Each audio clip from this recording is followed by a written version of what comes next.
حياكم الله في جناح الرئاسة العامة لشؤون المسجد الحرام والمسجد النبوي في هذا المعرض المبارك في دولة الإمارات العربية المتحدة.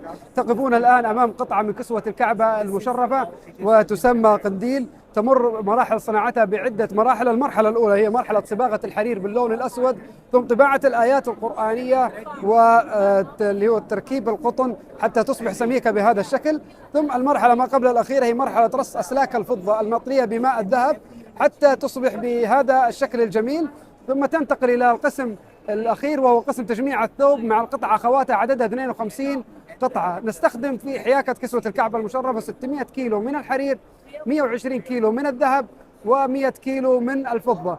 تبلغ التكلفة التقديرية لكسوة الكعبة المشرفة من 20 إلى 25 مليون ريال سعودي، وتهدى إلى الكعبة من قبل سيدي خادم الحرمين الشريفين كما هي العادة السنوية، ويتم تغييرها في الأول من شهر محرم من العام الهجري. كما تلاحظون هذه صورة للكسوة، كسوة الكعبة المشرفة بهذا الشكل الجميل وهذه التحفة الفريدة من نوعها، وتصنع في مجمع الملك عبد العزيز لحياكة كسوة الكعبة المشرفة. طبعا تختلف من قطعة إلى قطعة. كامل القطع تستغرق من 7 إلى 8 أشهر.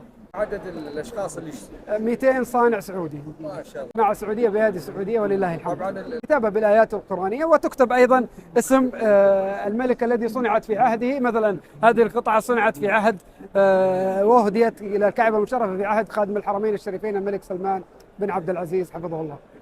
عندنا هنا الأدوات والأواني المستخدمة في غسيل الكعبة المشرفة، حيث يتم غسيل الكعبة المشرفة مرة في العام، ويتشرف مقام سيدي خادم الحرمين الشريفين أو من ينيبوا بغسيل الكعبة. نستخدم هذه الأواني وتغسل الكعبة بماء زمزم وماء الورد ودهن العود الخالص كما تشاهدون هذه الأواني اللي أمامكم.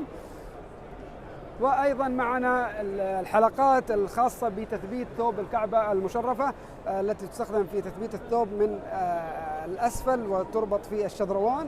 هذه الحلقة القديمة النحاسية، وهذه أيضا الحلقات الحديثة.